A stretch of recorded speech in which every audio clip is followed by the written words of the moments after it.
Bismillahirrahmanirrahim. Ular musulmonlarni masjidi haramga kirishdan to'sib Allah ularga qandoq muazab qilmasin. Halbuki ular masjidi haramning egalari emas. Uning egalari faqatli taqvodorlardir. Lekin ularning to'lisi buni bilmaydi. Ularning masjidi haramning yendiki ibodati faqat isqirtish, chavoq chelishdan iborat bo'ldi. Ey kafirlar, sizlar haq dinni inkor qilganliklaringiz uchun azobni tetinglar. Shubhisizki kufrda ching turib olganlar pul milini insonlarni Allohning yo'lidan to'sish uchun sarf qilyotdi. Ular yana sarf qiladi. Ondan ularning sarf qilgan narsalari ularga hasrat elib keladi. Oxir ular yengiladi. Kufrda ching turib olganlar jahannamga haydalib, u joyda to'planadi. Bundaq to'plash Allohning nopok odamni pok odamdan ayirib chiqib, hamma nopok odamni ustiga dövlab dovzaqqa tashlashi uchundir. Ana shular ziyon tortquchilardir. Ey payg'ambar, kufrida ching turib olganlarga aytqinki, agar ular kofirlikdan, payg'ambarga dushmanlik qilishdan yonsa, ularning o'tganki gunohlari kechirim qilinadi.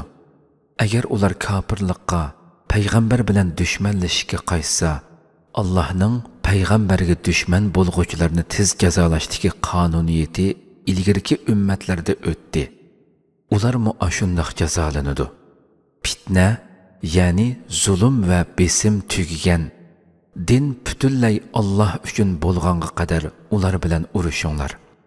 Agar ular kufridan yonsa, shaksizki Alloh ularning qilganlarini to'liq ko'rib turadi. Agar ular iymondan yuz o'risa, ey iymon etganlar, bilinglarki, Alloh sizlarning madadkoringlardir. Alloh nima degan yaxshi madadkor, nima degan yaxshi yordam qilg'uvchi. Ey iymon etganlar, bilinglarki, sizlar olgan har qanday g'animatning 5dan 1 Allohga, payg'ambarga, payg'ambarning yaqin tuqqanlariga, yetimlarga, miskinlarga va xarajatidan ayrilib qolgan musofirlarga xosdir. Qolgan qismi mujohidlar uchundir.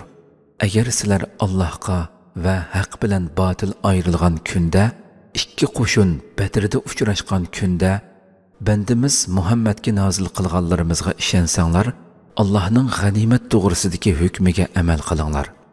Alloh har narsaga qodirdir. O'z vaqtida sizlar vodining Madinaga yaqin tarafida edinglar.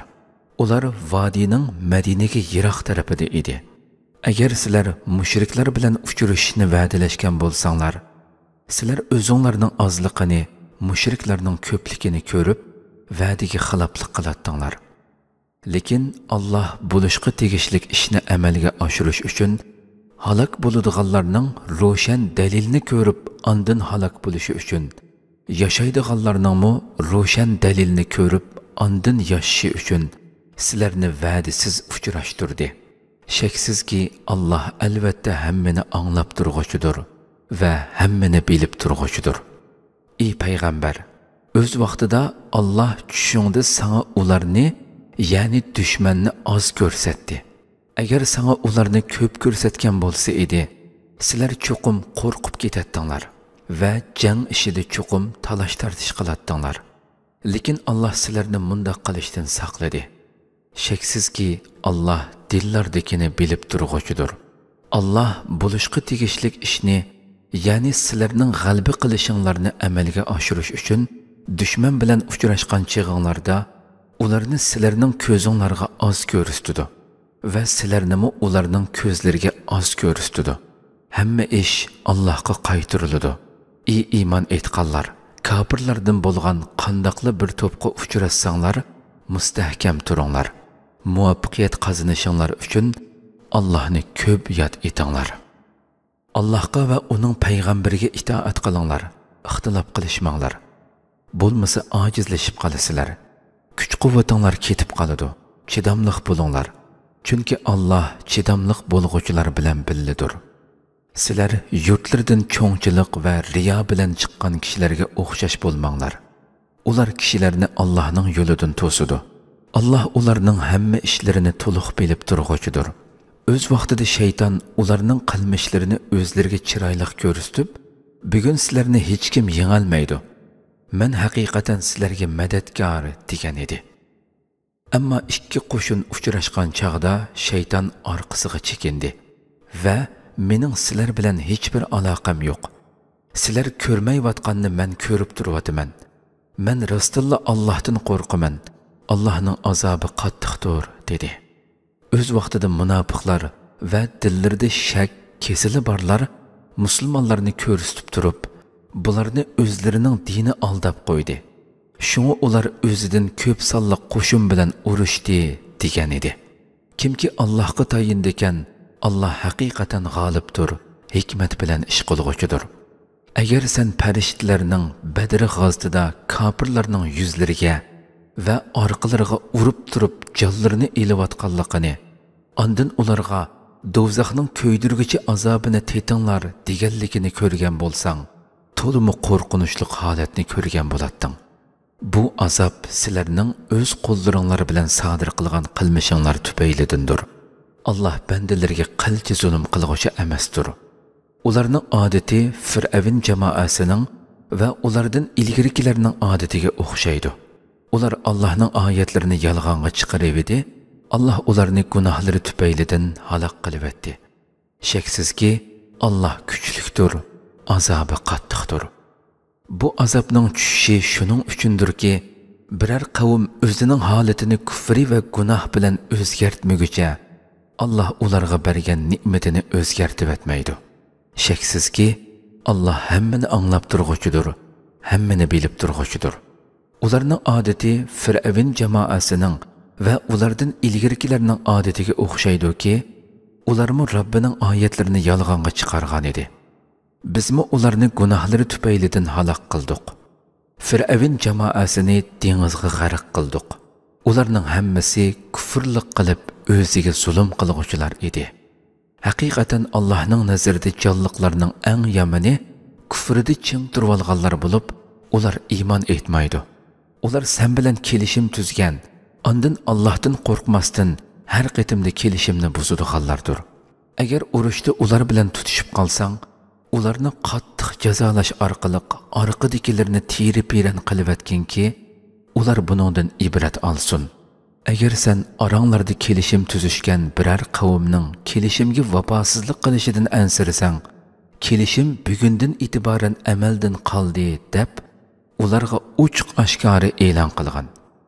Shaksizki, Allah ahdiga xiyonat qilguvchilarni yaxshi ko'rmaydi. Badr g'azotida tirik qolgan kofirlar qutuldik deb o'ylamasin. Ular Allohning jazosidan hargiz qochib qutula olmaydi. Dushmanga taqobil turish uchun ularga qarshi qo'linglardan kelishchi kuch, jang eti tayyorlanglar. Buning bilan Allohning dushmanini, o'zinglarning dushmanini va ulardan boshqa sizlar tonimaydigan, lekin Allah biladigan dushmanlarni qo'rqitisizlar. Sizlarning Allah yo'lida sarf qilganinglar mayli nima bo'lsa-bo'lsin, sizlarga uning mukofoti to'liq beriladi. Sizlarga zulm qilinmaydi. Ey payg'ambar, agar ular tinchlikqa moyil bo'lsa, senmi tinchlikqa moyil bo'lgin. Allohga tayangan, chunki Allah hammani anglab turg'uchidir, hammani bilib turg'uchidir. Agar ular yolg'on sulhi bilan seni aldamoqchi bo'lsa, shaksizki Allah sana panoh bo'lishga yetarlikdir. U seni o'zining yordami bilan va mu'minlar bilan kuchlantirdi. Allah mu'minlarning dillarini birlashtirdi. Sen yer yuzidagi butun boylikni sarf qilibmi, ularning dillarini birlashtira olmayding. Lekin Allah ularni birlashtirdi. Allah haqiqatan g'olibdir, hikmat bilan ish qilg'uchidir. Ey payg'ambar, sanamu va sana ergashgan mu'minlarga Allah yetarlikdir. Ey payg'ambar, mu'minlarni urush qilishga rag'batlantirgan. Agar sizlarda chidamliq 20 odam bo'ladigan bo'lsa, kofirlardan 200 ni yengalaydi. Agar sizlarda chidamliq 100 odam bo'ladigan bo'lsa, kofirlardan 1000 ni yengalaydi. Chunki ular Allah bekitgan qonuniyatni tushunmaydigan qavmdir. Allah sizlardagi ojizlikni bilganligi uchun amdi mazkur hukmni yeniklatdi. Agar sizlarda chidamliq 100 odam bo'ladigan bo'lsa, dushmandan 200 kishini yengalaydi. Agar sizlarda chidamliq 1000 odam bo'ladigan bo'lsa, Allohning irodasi bilan ulardan 2000 kishini yengalaydi. Allah chidamliq bo'lganlar bilan billidir. Hech qanday payg'ambarga yer yuzida kufrni ojizlashtirib, dushmanga qaqshatquch zarba bermay turib, fidya elishni ko'zlab, asirga elish qat'iy loyiq emas edi. Ey iymon etganlar, sizlar dunyo manfaatini ko'zlaysizlar. Halbuki Allah sizlarga oxiratning mukofotini ko'zlaydi. Allah g'olibdir, hikmat bilan ish qilg'uchidir. Allah'ның oldin chiqargan hukmi bo'lmasa edi, asirlardan fidya olganliqinglar uchun albatta zo'r azobga duchor bo'latdinglar. Sizlar olgan g'animatlaringlarni halol va pok bilib yenglar va Allohdan qo'rqinglar. Shaksizki, Allah nihoyatda mag'firat qilg'uchidir, nihoyatda mehribondir.